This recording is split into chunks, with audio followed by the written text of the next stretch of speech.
이 시간 포기하지 않는 믿음이라고 하는 제목으로 우리 함께 은혜 나누도록 하겠습니다. 여러분, 우리는 정말 빠른 이 세상 속에 점점 변화가 심한 이 세상 가운데 살아가고 있습니다. 정치, 경제, 사회, 문화, 여러 분야가 다 빠르게 변하고 있습니다. 막 자고 일어나면요, 새로운 제품들이 마구마구 쏟아져 나옵니다. 이제 이런 스마트폰, 여러분 다 갖고 있는 스마트폰은 이제 이렇게 막 진화되어서 거의 랩탑과 같은 수준으로 변화가 될 겁니다. 스마트폰과 시계가 결합된 스마트워치는 이미 여러분들이 많이 사용하고 계십니다. 또 조만간 이 가상현실을 눈앞에서 3D로 구현해낼 수 있는 스마트 안경도 곧 상용화 된다고 합니다. 또 최근에는 이런 제품도 나왔죠. 스마트 링, 반지입니다. 이런 제품도 나왔습니다. 이 반지가 자신의 건강도 챙겨줄 수 있고요. 또 스마트폰으로 할 수 있는 다양한 기능들이 이 반지가 대신할 수 있는 그런 시대가 되었습니다. 여러분, 그 밖에도요, 우리의 이 생활을 혁신적으로 변화시켜 줄 수 있는 다양한 제품들이 지금 막 줄줄이 출시되고 있습니다. 이렇듯 수많은 변화 가운데 우리가 살고 있다 보니까요, 이 시대를 살고 있는 많은 현대인들은 이러한 변화를 사실 쉽게 받아들입니다. 그리고 그 변화를 따라가기 위해서 많이들 노력하고 있습니다. 유튜브를 보시면 이러한 제품들을 서로 비교하고 또 어떻게 사용하는지 알려주는 그런 유튜브 영상들이요, 얼마나 많이 있는지 모릅니다. 그런데 한편으로는 이러한 변화가 너무나 빠르다 보니까 많은 분들이 이 변화를 따라가지 못하고 그냥 포기하는 경우도 있습니다. 저도요, 불과 몇 년 전만 하더라도 이런 다양한 제품들이 나오면 관심도 있고요. 또 실제로 사용해 보기도 했지만 이제는 저도 좀 따라가기 버겁다 이런 생각을 하게 됩니다. 특별히 아이들이 크니까 아이 어렸을 때는요, 제가 막 이렇게 저렇게 알려주었는데요. 이제는 제가 아이들에게 야, 이거 어떻게 하는 거야? 이거 어떻게 하면 돼? 이렇게 물으면서 저도 따라가려고 노력을 하고 있습니다. 여러분은 어떠십니까? 잘 따라가고 계십니까? 얼마 전에 장로님께서 그러시더라고요. 이 스마트폰 사용법이나 컴퓨터를 알려주는 그 강좌를 듣고 계시다. 이런 이야기를 제가 들었습니다. 너무 잘하시는 거죠. 그렇게 다양한 사용법을 많이 배우시면서 노력하는 거, 이거 참 대단한 일이라고 저는 생각을 합니다. 물론 여러분, 이런 것들 잘 다루지 못한다라고 해서 우리가 이 세상을 살아가기 힘든 것이 절대로 아닙니다. 이런 거 할 줄 몰라도 얼마든지 우리는 세상을 잘 살아갈 수가 있습니다. 그런데 이렇게 빠르게 세상이 변한다라고 하는 것을 우리가 좀 다른 편으로 생각을 해본다면 어떤 의미가 있을까요? 그만큼 현대인들이 빠르게 실증을 내고 있다. 우리는 이렇게 볼 수도 있습니다. 이런 것을 어떻게 알 수 있느냐 하면 애플이나 삼성과 같은 대기업에서 새로운 스마트 기기를 출시하는 기간이 굉장히 짧아졌습니다. 얼마 전에 신제품이 나왔다 이렇게 막 광고를 했는데 불과 몇 달 지나지 않아서 또 후속 제품이 또 나왔다 이렇게 이러한 뉴스를 듣는 경우가 종종 있습니다. 여러분, 제가 한국에서 교육전도사 시절에 중학교 아이들, 중등부를 담당했던 적이 있었습니다. 아시겠지만 우리 10대 청소년들은요, 세상의 변화에 굉장히 민감하게 반응을 합니다. 그리고 이 시절에 자신이 좋아하는 스타는요, 거의 절대적입니다. 여름 수련회를 갔는데 중학교 1학년 2명이 싸우는 겁니다. 서로 막 말다툼을 하는 거예요. 그래서 제가 싸움을 말리고, 야, 너희들 왜 싸워? 그랬더니 자기가 좋아하는 여자 가수를 안 좋게 말해서 그것 때문에 막 싸움이 일어났다는 겁니다. 그런데 그 친구가 중학교 2학년이 되었습니다. 언젠가 한번 또 물었습니다. 야, 너 아직도 그 여자 가수 좋아해? 그랬더니 그 친구가 뭐라고 했을까요? 아니요, 끊었는데요? 이러는 겁니다. 여러분, 이처럼 청소년들은요, 금방 좋아하기도 하고요, 실증도 금방 내고요, 또 금방 포기하기도 합니다. 우리 어른들도 사실 다르지 않습니다. 무언가를 열심히 하기보다는 결과물이 시원치 않거나 혹은 마음에 들지 아니하면 실증도 금방 내고요. 또 다른 곳에 눈을 돌리는 경우도 많이 있습니다. 여러분, 그렇다면 예수님을 믿는 우리 그리스도인들은 어떨까요? 우리는 절대로 세상을 살아가면서 포기라는 것을 모르고 살아가고 있습니까? 안타깝게도 그렇지 않습니다. 우리가 예수님을 믿고 열심히 신앙생활하고 있음에도 불구하고 포기와 좌절의 삶을 살아가는 경우가요, 얼마나 많이 있는지 모릅니다. 오늘 우리가 읽은 본문에는 한 여인이 등장합니다. 한 여인. 특별히 오늘 본문의 말씀의 배경은 어디냐 하면 두로와 시돈이라고 하는 곳에서부터 오늘 본문이 시작이 됩니다. 여러분, 이 지역은요, 유대인들의 관점에서 본다면 이방인들이 사는 마을입니다. 예수님의 사역은요, 주로 유대인들을 향하셨고, 주로 유대인들이 사는 지역에서 이루어졌는데, 유독 이날만큼은 예수님께서 이방인들이 사는 마을로 가셨습니다. 여러분, 그렇다면 그 이유는 과연 무엇이었을까요? 왜 예수님은 갑자기 이방인들이 사는 마을로 가셨던 것일까요? 오늘 우리가 읽은 본문의 바로 앞에는요, 어떤 내용이 나오냐 하면 바리새인과 서기관들이 이 손 씻는 문제로 관련하여서 예수님께 막 따지는 이른바 유전 논쟁이 나옵니다. 한마디로 왜 손을 씻지 않고 음식을 먹느냐라고 하는 겁니다. 이에 대하여서 예수님 뭐라고 말씀하셨을까요? 마태복음 15장 8절을 보시면 이 백성이 입술로는 나를 공경하되 마음은 내게서 멀도다라고 말씀하십니다. 무슨 말입니까? 이들은 사람들이 많은 곳에서만 누군가가 있으면 믿음이 좋은 척하지만 실제로 이들은 위선자들이야, 이렇게 말씀하시는 겁니다. 그리고 이어지는 본문이 바로 오늘 우리가 읽은 본문의 내용입니다. 여러분, 다시 말해서 예수님께서 지금 이방인들이 사는 마을에 오신 이유는 무엇이냐 하면 믿는 척만 하는 그런 사람이 아니라 사람들이 많이 있을 때 내가 믿음이 좋은 것처럼 보이는 그런 위선자들이 아니라 진정한 믿음의 사람은 어떤 모습인가, 바로 그것을 보여주기 위하여서 예수님께서 이곳에 오신 것입니다. 오늘 본문에 등장하는 여인이 있습니다. 이름은 알 수가 없습니다. 다만 이 여인을 어떻게 소개하고 있습니까? 가나안 여인이다. 한마디로 이 여인은 이방 여인이다, 이렇게 소개가 되고 있습니다. 그런데요, 이 여인이 지금 예수님을 보자마자 어떻게 합니까? 미친 듯이 소리를 지르고 있습니다. 본문 22절입니다. 가나안 여자 하나가 그 지경에서 나와서 소리질러 이르되 주 다윗의 자손이여 나를 불쌍히 여기소서, 내 딸이 흉악하게 귀신 들렸나이다 하되. 여러분, 지금 이 이방 여인이 예수님을 부릅니다. 그런데 뭐라고 부르고 있습니까? 지금 본문을 보시면 주님이라고, 주라고 이렇게 고백을 하고 있습니다.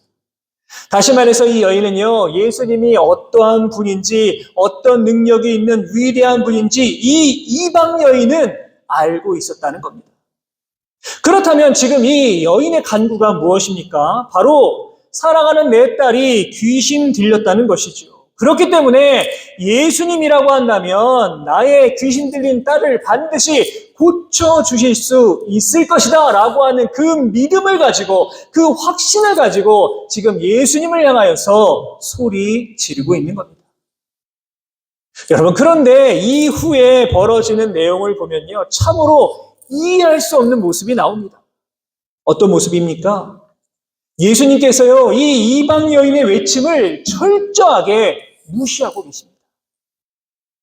우리가 지금 알고 있는, 우리가 익히 알고 있는 예수님이라고 한다면 이 여인의 외침을 듣자마자 다 들어주시고 문제를 해결해 주실 것 같습니다. 아니요, 오히려 예수님께서 먼저 이 여인의 아픔을 아시고 이 여인을 위로해 주셨을 것 같습니다. 그런데 어떠합니까? 예수님은요, 이 여인의 외침을 들은 척도 하지 않으십니다. 자, 그렇다면 궁금하죠? 우리 예수님께서 지금 이 여인의 외침을 모른 척 하신 그 이유는 과연 무엇일까요? 여러분, 그것은 바로 예수님께서 지금 이 여인의 믿음을 시험하고 있는 겁니다. 오늘 이 시간 바로 이 여인이 자신에게 다가온 어려움을 어떻게 이겨나갔는가 함께 살펴보심으로 말미암아 함께 믿음의 연단을 받으며 나아가실 수 있는 귀한 시간 될 수 있기를 주님의 이름으로 부탁을 드립니다. 자, 먼저 이 여인이 처한 어려움은 무엇입니까? 바로 무관심입니다. 무관심. 귀신 들린 딸을 둔 이 여인의 마지막 희망은 무엇입니까? 용한 의사도 아닙니다. 좋은 약도 아닙니다. 유명한 주술가도 아닙니다. 오직 예수님만이 희망이었습니다. 그렇기 때문에 이 여인은요, 지금 예수님을 향하여서 아주 간절한 마음을 담아서 소리 질렀을 겁니다. 뭐 고쳐주면 고쳐주시고 아니면 말지 뭐 이런 마음으로 외친 것이 아니었습니다. 자, 그런데 이 외침을 들은 예수님의 반응이 무엇입니까? 바로 무관심입니다. 이 여인에게요, 예수님 눈길조차 주지 않으십니다. 바라보지도 않으십니다. 여러분, 우리도 그럴 때가 있지 않습니까? 여러분, 때때로 우리가 주님 앞에 나와서 정말 간절하게 기도하며 부르짖었는데 나에게 아무런 응답도 주시지 않을 때가 있습니다.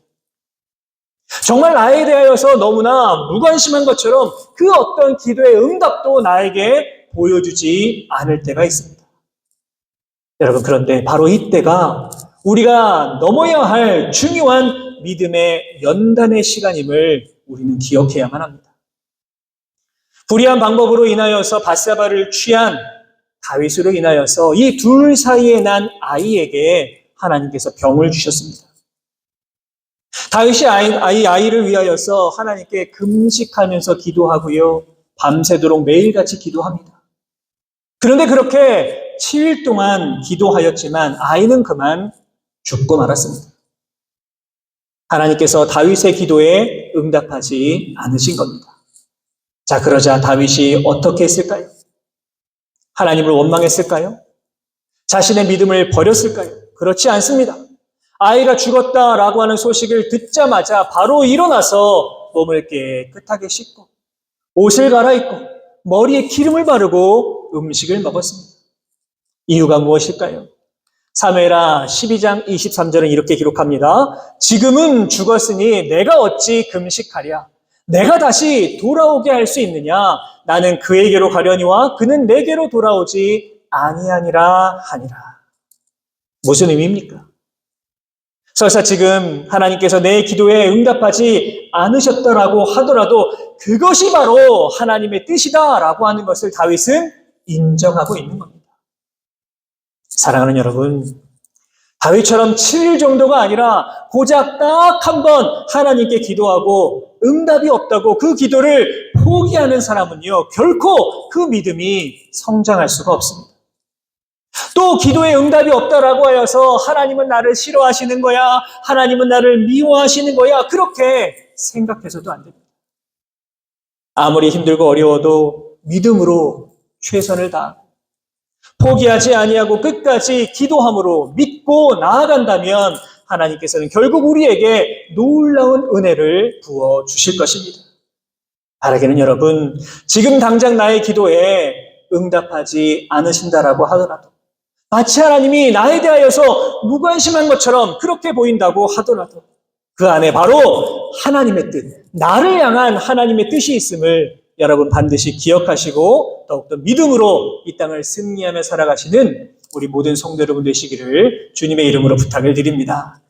자, 두 번째로 이 여인이 당한 어려움은 무엇입니까? 바로 사람들의 목소리입니다. 사람들의 목소리.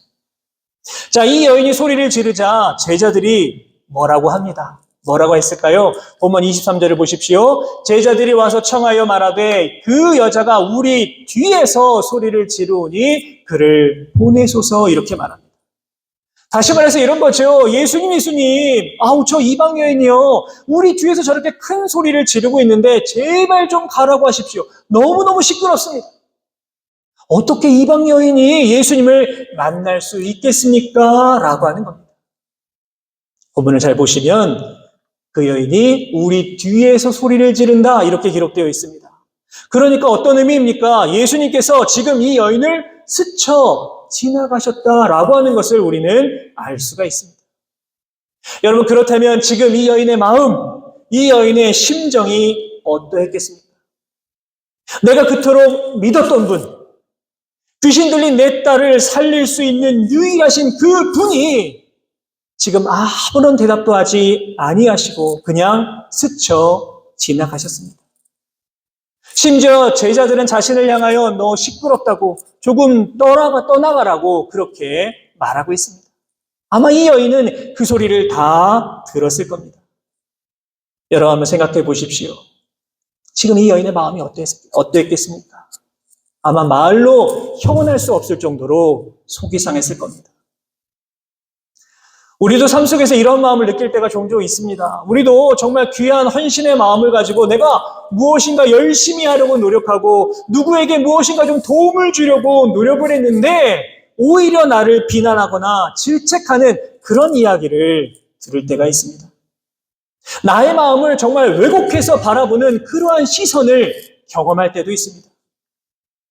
그래서 서로 간에 상처받거나 상처 주고 또 이런 것들로 인하여서 우리가 때때로 시험에 들기도 합니다. 문제는 이러한 마음을 잘 다스리지 못한다면 우리들의 믿음은요 점점 연약해진다는 것입니다. 이런 예화가 있습니다. 1912년 영국에서 태어난 빅터라는 아이가 있었습니다. 그런데 이 아이는요 말도 좀 어눌하고요 또 학업도 제대로 따라가지 못할 정도로 이 학업 성취도가 좋지 못합니다. 그래서 선생님이 이 아이에게 너 학교 그만두고 기술이나 배워 이렇게 조언을 합니다. 그래서 이 빅터는 선생님 말씀을 듣고 15살에 학교를 그만두고 직장에 나가게 됩니다. 기술을 배우게 되죠. 그런데 이후에도 빅터는 사회 부적응자로 살아갑니다. 나는 바보야, 나는 전응아야 이런 생각을 하게 됩니다. 회사에서도 매번 해고가 되고요. 그냥 일용직으로 하루하루 근근히 살아가게 됩니다. 그러던 빅터가 2차 세계대전이 일어나자 군에 지원하게 됩니다. 그런데 입대를 위하여서 이 지능검사를 했다고 합니다. 당시 아마 지능검사를 한 모양입니다. 그런데 이 빅터의 지능검사를 해보니까 IQ가 얼마나 나왔을까요? 178이 나온 겁니다. 너무 놀라서 다시 한번 검사를 했는데 똑같이 나왔습니다. 이후에 빅터의 삶이요 180도로 달라지게 됩니다. 인생을 포기하는 그 마음으로 나는 바보야, 나는 전응아야 그렇게 생각했던 빅터가 훗날에 목재의 등급을 자동으로 측정하는 기계도 발명을 하고요. 영국 목재 표준위원회 회장에 오르기도 합니다. 또 사회에도 많은 공헌을 하였고요. 1953년에는 상위 2%의 천재들만 들어간다는 그 맨사의 최고 경영자에 오르기도 했습니다. 여러분 만약에 이 빅터라는 사람이 자신을 향해 너는 전응아야, 너는 바보야 이렇게 부르는 세상 사람들의 목소리를 듣고 주저앉아 인생을 포기했다면 자신의 가능성을요 전혀 발견하지 못했을 겁니다. 여러분 이처럼 우리도 자꾸만 세상 사람들의 목소리에 우리들의 마음을 빼앗겨서는 안 됩니다. 세상 사람들의 목소리 때문에 우리들의 믿음이 약해져서는 안 됩니다. 이제 이 여인이 당한 세 번째 어려움이 나옵니다. 그것은 바로 거절입니다. 거절. 이 여인의 외침 후에 드디어 예수님이 입을 여십니다. 드디어 입을 여셨습니다. 그런데 다소 충격적인 말씀을 하시죠. 본문 24절을 보시면 예수께서 대답하여 이르시되 나는 이스라엘 집에 잃어버린 양 외에는 다른 데로 보내심을 받지 아니하였노라 말씀하십니다. 무슨 말입니까?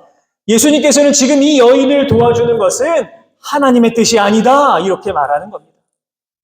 그러자 놀랍게도 이 여인은요 한 번 더 주님께 간청을 합니다. 25절을 보십시오. 어떻게 되어 있습니까?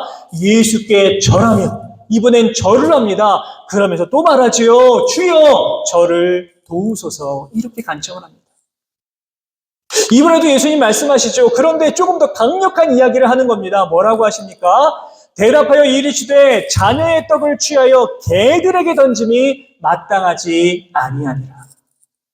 어떻습니까 여러분? 너무 모욕적인 말 아닙니까? 이 여인의 입장에서 본다면 너무나 모욕적인 말씀을 하시는 겁니다. 예수님께서는 유대인들을 자녀라고 말씀하시고 이 여인과 같은 이방인들을 향하여 개다 이렇게 말씀하고 계십니다. 만약 여러분들이 이런 말씀을 들었다면, 눈앞에서 여러분들에게 이런 말씀을 하시는 것을 직접 들었다면 여러분들 마음은 어떠셨을 것 같습니까? 인정하실 수 있습니까? 아니죠. 아마 이런 소리를 들으면 어떻게 그런 말 할 수 있느냐며 아마 맞서 싸우려고 했을 겁니다. 그런데 이 순간 이 여인의 모습을 한번 보십시오. 여인이 뭐라고 대답을 합니까? 우리 27절 말씀 같이 한번 읽겠습니다. 시작.